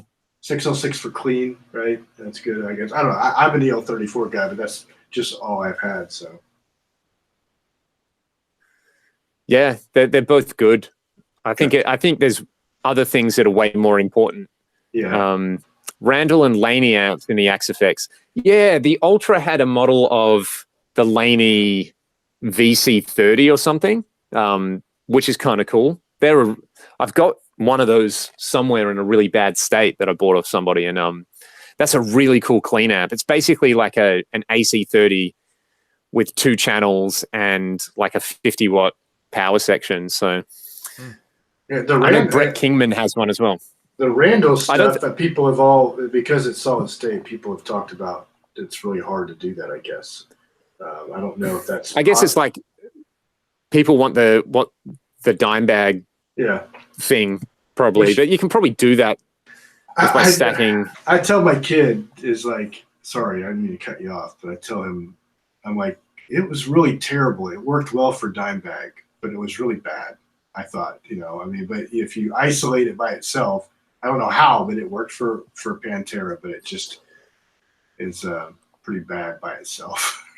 It's a great example of like the big picture though, because if you hear that guitar sound on its own, it's the worst thing you've ever heard. It's like the opposite. It's the opposite of the Gear Page approved tone, like it's not touch sensitive. It's just like, it's basically square wave distortion with a massive scoop. But think like in the context of Pantera, it's like you hear it and it's the perfect guitar sound for that band. It makes me want to lift weights and punch stuff. And I never thought of it. I never thought of it as really bad when I was listening to it. I was just jamming out to Pantera wasn't until later on that I was like, okay, that wasn't really great by itself, but it really worked. And, I've definitely wanted to do some more videos like that for Axe-Fx. It's just, I mean, you can get the best tone in the world, but then again, when you're putting it with whatever your style of music it is, it's going to change drastically once you put it in there, like anything. Yeah, and that's what's really important. I think that's what a lot of people don't get is it's like, it's just a tool. Like the Axe-Fx is so cool. It's such a cool piece of gear, but it's just a tool. Like use it, like go and write some songs with it. Or like the other night, I opened Pro Tools and I was like, cool, I've got like 3 or 4 hours. I'm just going to like sit here and write riffs. That's my only goal. I'm just going to program some drums and I'll see how many riffs I can write. And I probably wrote like 5 and 4 of them suck balls, but there was one idea right at the end that I was sitting there playing and I just got really excited about, and I played it for about an hour. And I've been putting it on every day and jamming to it and just kind of slowly developing it. But that was cool because I came home, I turned my computer on, I just turned the Axe-Fx on and selected like a rectifier preset, plugged the guitar in, and I didn't open Axe Edit. I couldn't touch the Axe-Fx because it was too far away. I sat in front of my door and I programmed drums and I wrote riffs. Like that's why that stuff's great. I don't have to pull out my Recto, put a boost pedal in front of it, put the cab in the other room, put a 57 in front of it, pull a mic pre out, dial it in, dial in the amp, move the mic, do a bunch of like post EQ on it. I just turned it on and I played. Like that's why it's great. By the time like you say, all this stuff, it's a tool and you have to just do what works best for you. It doesn't mean I think what happens, people do the same thing. They grab and they go, I'm selling all my gear. And I go, don't sell all your gear. I mean, this is a tool in your house that you can use. And just like you, Chris talked about cyclical kind of stuff with guitars, you're going to want to go back to that stuff. You're going to want to have that moment with that. And that's why I won't sell my tube amps they might sit in the corner, but I just can't, but it was the funny thing. I always talk to me and my Sweetwater engineer guy. We get in these like really deep conversations for like an hour. So, and I'll go, hey, I'm going to let you go. And he goes, hey, Greg, one more thing. And he'll start talking about all these like, just one more. Yeah. And so he'll say, he was saying one time, he was talking about the creative mind and the technical mind and how things that gets in the way. And when you're on Pro Tools, you're doing something technical, you're going in there and you're just, you're trying to work through it and you're having all these bugs and all these technical problems. By the time you get done with it, the creative side's gone, So definitely. You got to be able to grab something and say, I'm going to choose not to mess with the tech stuff right now because I need to focus on my creative side. And so I think that's pretty important to focus on that. I'll show you why I love my AX8 so much, because I got it, and this is, let me turn my camera around. I have a thing in iTunes of just, did that work? Yep, Where am I? Yep, I see it. Yeah. Okay. So there you go. It's called Demo Songs. That's what we had to choose from when we sat down and went, what do we want to record for this new album? There's nearly 3 hours of music. And this is literally, I went, well, I'll turn my camera around. Sorry, that's super not interesting. Hopefully that's working. I'm back. You're good. I got that thing, and I would get up every day because I teach. That's mostly afternoon. So I normally have mornings free, which is great if you want to be creative. So for me, it was like morning brain is create something. And there was a string there where nearly, I want to say maybe 3 months, I probably just generated 20 songs a month. And 90% of it's utter shite. But when you've got 60, 70 songs to choose from, there's enough for an album in there. There's a nugget in there Those somewhere. numbers, man. Yeah. We just kind of sat down, and I had the 2 other guys come over, and we were like, cool, so we're going to do another album. And we just sat here, and I literally pressed play on this playlist, and they'd be like, yeah, that's all right. That's cool. That one's really good. And I just dragged it into, I have another thing called A grade for the demo tunes, which was just they were the ideas all 3 of us agreed were good. And that's basically how we got the material for the album. We then pick it all apart and rearrange it. And it's kind of a cool way to do it. And before that, I was just using 11 in Pro Tools, and it sounded fine, but it'd be one of those things where I'd get up and turn the AX8 on. I might tweak a few things, and I just get like a slamming guitar sound, and I'd be excited, and I'd start playing, and I get lost in that like playing thing, and inevitably something would kind of pop out. It's like, there's the idea I'm going to record today, and then I'd stop thinking about guitar sounds because that doesn't matter. Yeah. Well, and I think so part of me. Yeah. Go ahead. Sorry. Oh yeah, I was going to say, obviously, like I make so much content around these great things like guitars and pedals and amps, and I love it. It's like, but as you said, that's kind of the technical mind. Part of me loves how do you solve problems that people have when they want to be creative, and then another part of my mind is just that creative mind of like, just give me something that works. Like for this latest album we're doing. It's been like 5-minute guitar sounds, like literally show up at the studio, turn the Axe effects on, plug it in, and me and the producer will sit there and go, what's the vibe? Is it like a super like Crushed Skulls guitar sound? Is it more of like a rock and roll thing? Is it an old school Marshall thing? Like, what do we want to do? And we'll try a couple of things, and it's like, okay, cool. For example, it's a Crushed Skulls riff. it's going to be rectifier or Uber. That's it. Dial it up, twist a few knobs, and it's always been starting from scratch, like just amp and cab. And yeah, just go and then worry about the performance and worry about getting a really good performance. So rather than spend an hour on the guitar sound using a traditional amp and then an hour on the performance, it's 5 minutes on the guitar sound and an hour on the performance and 55 minutes of like talking shit and hanging out and having a good time. So, because that's what the studio is really all about.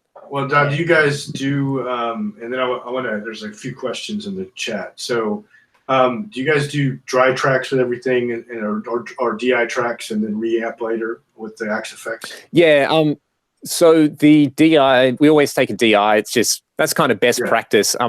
The reason that's good is because if I suck and I play a part where I'm too far behind or too rushed, or there's like there's a weird noise in there that we didn't notice when we were tracking, then that way it makes editing easier. And it makes, if you hear something in the track where it's like, hang on, why is there this like really big low end buildup?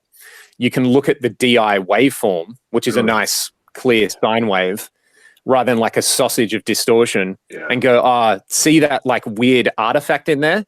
That's where you had your phone in your pocket and you can clearly see that there's this like bizarre thing that happened to the waveform. So we'll go back to that section. So it's more like a cool analytical tool. I'm looking at the chat now. Yeah, go up to, we got somebody asked about the Mesa 290. I know Solar Guitar Studio had a question as well.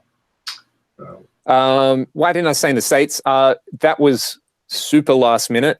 I found out about that trip 3 weeks before I left. So Matt from Fractal sent me an email and he said, hey, we're doing this Axe Fest thing.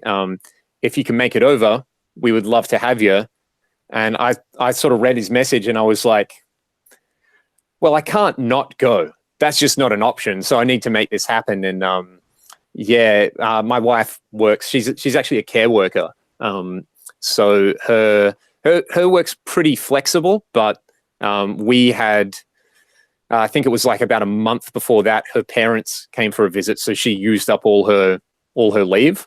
And then just my schedule, like I had gigs and, all the kind of usual work stuff. So we managed to find like 10 days in there and had such a great time. I wish I could have done it for 3 months, but yeah, I guess just normal life stuff. Fryette, stereo amp, taking forever. Matrix or Seymour Duncan. Yeah, I'd agree. I haven't tried the power stage, but lots of people use it and like it. Is anyone using the Axe Fix 3 with pedals? Yes. I've got a pedal.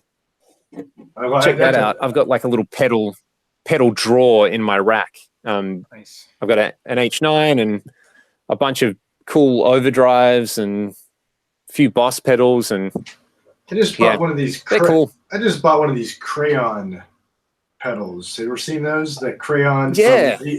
Yeah. So I was going to do a video on it, but I really I went to Sound for Less and I tried, what's the one from JHS? It's Morning Glory. I just wanted something with that had just a little bit of breakup in it, not just a nice overdrive. So it was going to be like $200 or something. I said, man, okay, I'm not going. I don't want to spend that money. So I went down to another local store, and this guy was like, hey, try this. It's not transparent, but it's really neat. I mean, it was one of those stupid things again of, I really like to turn the buttons. It's really, turn the knobs, It's really cool to go and just, I saw your, what was that, the Eventide, the Rose or whatever it was. I was like, I got to have that now because you can turn the knobs, I don't know how I have yet to get the skill to get on the front panel of the Axe Effects. I just can't navigate it, and I just have the hardest time with it, honestly. Because I want to adjust whatever that new feature is. What's the new one where you can... perform mode. Yeah, perform mode, but I just... That would be helpful if I could just get that down. But I'd probably just have to stop using Axe Edit. That's good. That's good if you've got a gig. To me, it's like, okay, cool. What does the front of house guy or monitor guy always bug me about. It's like, hey, can you turn the presence up or down because it's too bright or too dark? Put that on there. Maybe I forgot to bring, maybe I couldn't bring my main guitar, so I had to bring a Strat. I need more drive when I turn the drive pedal on. I'll put that, so it's more just like a quick fix kind of thing. Because, there's that like, can you turn that up? Oh yeah, hang on. Where is it again? Yeah, sorry, man. You just like global settings that are on XFX 3 only, or I'm not familiar with what you guys are talking about. So all it is they've added a screen on the front panel. So you have your like startup on the 3, there's a list of the scenes. And if you press a page button, rather than go to the layout, you still have the layout. Yeah, I have to press page twice, but or the preset list, whatever it is. But it's per preset, you can assign 10 parameters from basically anything as like easy access.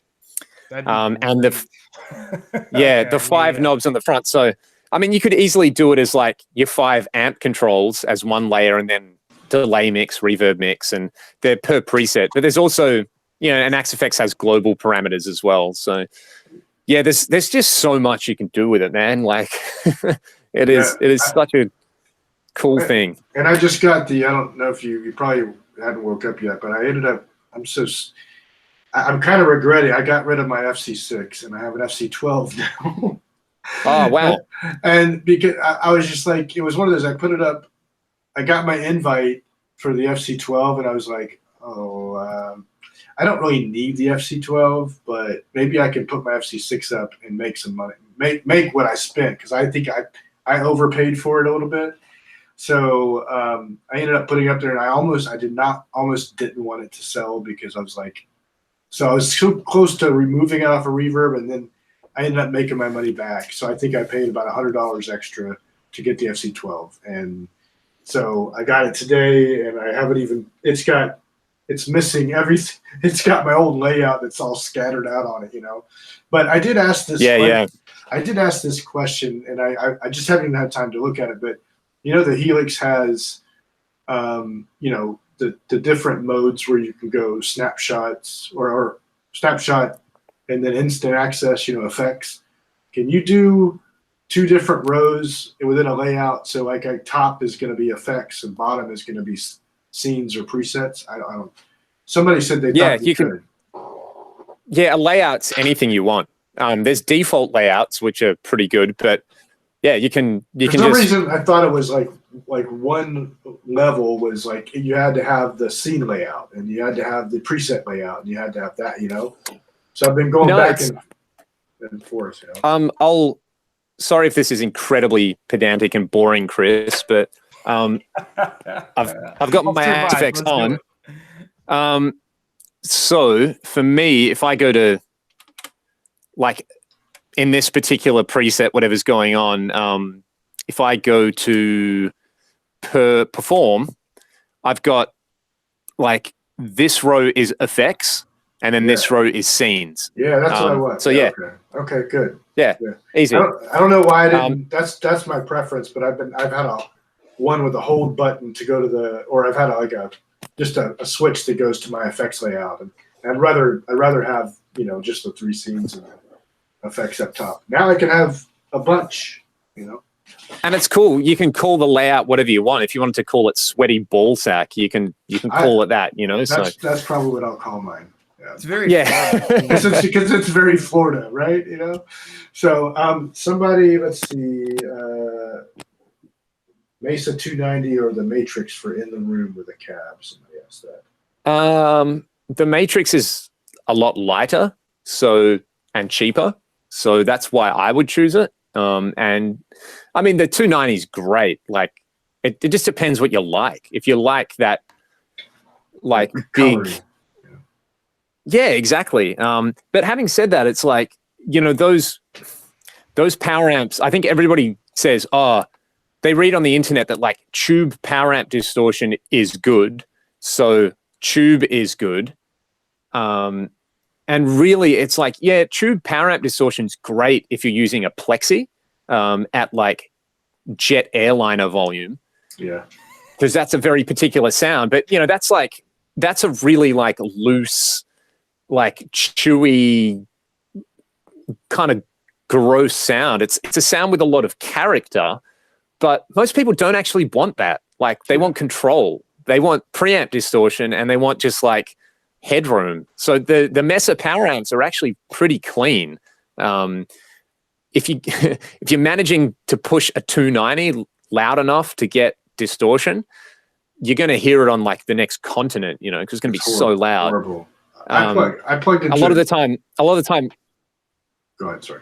What people like is that it's a bit more like it's not flat. So you got a lot of low end and a lot of high end. It's kind of scooped, which gives you that like, oh, this is better. And they're things that you dial out in a mix anyway. So yeah, I mean, I've had no problems with the Matrix. I've got a Mesa 250, but it's never going to leave my house because it's just too heavy. Yeah, I remember it was in 1980. I'll throw some gear out for you because I'm older than you guys. 1988, maybe 87. My brother had a jam room with all his guys. It was a band called Suburban Nightmare, and one of their songs was, I can't even say the name. Yeah, I'm not gonna say it. It was really bad, but they were crazy punk band, But this guy had a full JCM 800 stack, I was like, wow. So I plugged in. He had a BBE Sonic Maximizer in it. I'm so glad you mentioned that because I was going to bring the BBE up in a little bit. All right. Yep. And then awesome. Keep going. And then he had, I don't remember he probably had a boost pedal, but I didn't know how to turn it all on. I had a little small crate G40C or something. It was terrible. Cursed crates. Yeah, I know. So I plug into this thing, and meanwhile I'm like docking rat. I'm thinking all these stuff, and I plugged that thing up. It was loud, but it sounded nothing like that because it was just, I didn't understand how to get out of it what I needed. And I thought, Marshalls suck. How can I get this? What are these guys doing that? Yeah. But I didn't know. Maybe there was a tube screamer next to it. I didn't see it. But it wasn't sonically maximalized or whatever. I think that did add something to it that was cool. But yeah, what were you going to say? What do those do? Somebody please enlighten me. I forgot. It's been so long. But I have no idea what they do. I assume it's like a sonic maximizer. Oh man.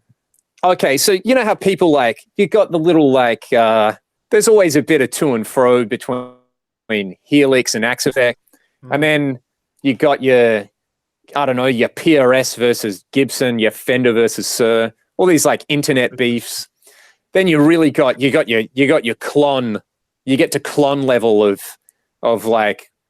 Then you got your Dumble on top of that, right? Like that's the most divisive thing on the internet and guitar gear is a sonic maximizer and whether it's good or bad. Hell yeah. I'll get in on that fight. I'll pick that side. Thing. Yeah. It did something to it. And it was for the good actually at the time. Because then they had the big, what was it? The popular like 50 band EQ or something. It was, a rack here, right? Yeah. I remember it was that, and it was the EQ. Unless the BB was the EQ, was it? No, I can't remember. So what? Because I owned one for a while and I loved it at the time. Essentially, what BBE claims it does, and they dress it up as like. What it helps do apparently is align the phase of your low end and your high end, right? Okay. So what it's designed for is to make a shit stereo sound like a slightly less shit stereo or a really bad PA that hasn't been properly set up. And you have these two knobs, one for the low end, one for the high end. And so they claim you're like essentially correcting the phase, right? So that makes a lot of sense for a PA, and what it does to a guitar sound is it just like hypes the low end and hypes the high end. So you're standing there playing and you're going, this sounds so much better. But people have done this test, and I remember doing this, and it's like when you connect it, it's not transparent. Like the bypass mode isn't really a bypass. So you plug it in and you go, it sounds way better on. So it must be good. And yeah, that's funny. I don't know. Like it sounded good when I had one, but then I was like, I can get a good guitar sound without it.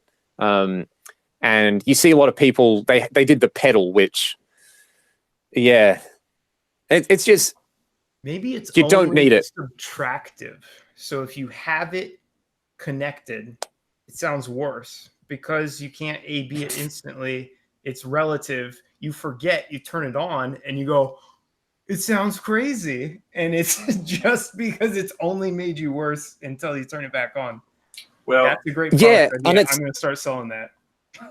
It's the classic, like, you know, EQ fatigue as well. It's like, yeah, of course it sounds better with the low end and the high end hyped. Like, that's you know, everyone wants mega scoop, but is that actually going to, like, you play it in a mix and it's like, okay, where'd the rest of it go? I've heard a couple of stories of, like, people going, wow, I use my BBE and it sounds so good live. And then the front of house engineer's gone, yeah, that's because I saw you were using a BBE and I put, like, a frown EQ on your guitar channel to compensate for it. So, yeah.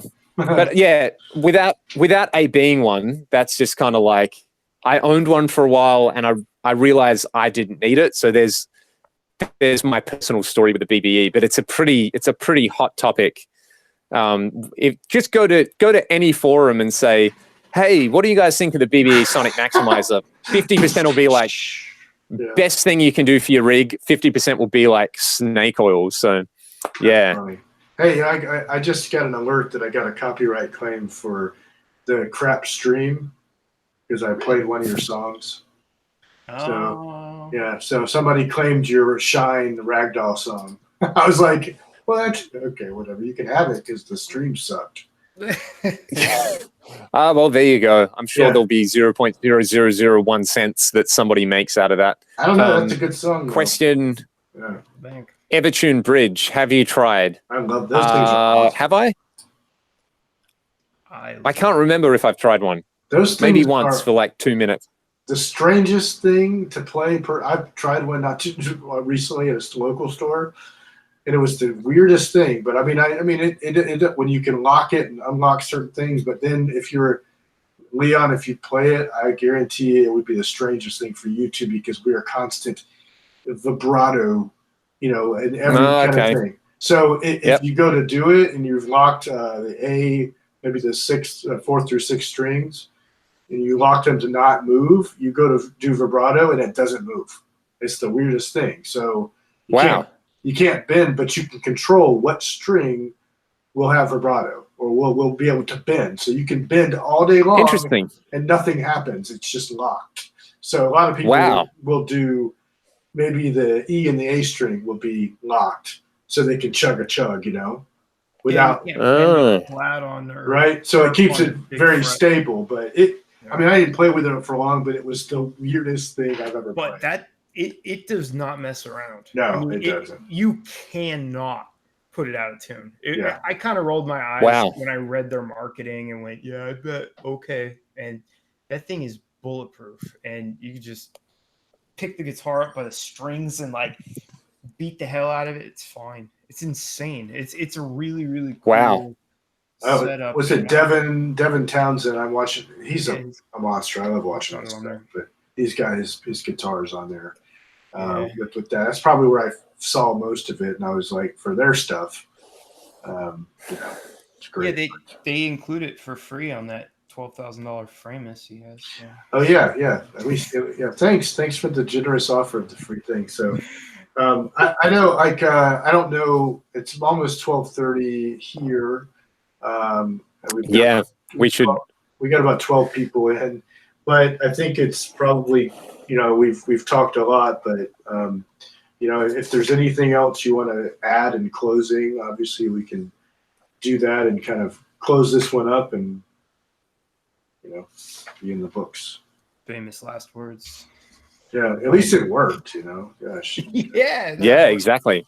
No, it's great. I hope the people who tuned in enjoyed it. That's the most important thing. I had a great time chatting with you guys. So, yeah. Sure. I appreciate you coming on, and obviously I wish we had the technical issues, but overall I think it went fine. And do more. Yeah, this is a good format. Someone asked before I go, had we named the band? It's named after a cat. If you know what a ragdoll cat is. Oh, Yeah. I didn't know that. So I looked that super up. rock and roll. Yeah, except Everyone assumes Aerosmith, but it's not Aerosmith. It's way less rock and roll than that. But yeah, that was radical. Thank you guys so much. Yeah, I'm gonna go and make myself a cup of tea and try write some music, I guess, for the rest of the day. That'll be fun. All right. Well, I hope you can do it again some other time. I'd really I'd like that. And I got 100%. Brett coming on in a couple weeks. That'll be interesting. So that'll be awesome. Yeah. He's a good dude, man. That'll be great. Alrighty. All right. See you guys. Peace. Oh, good chatting, guys. All right.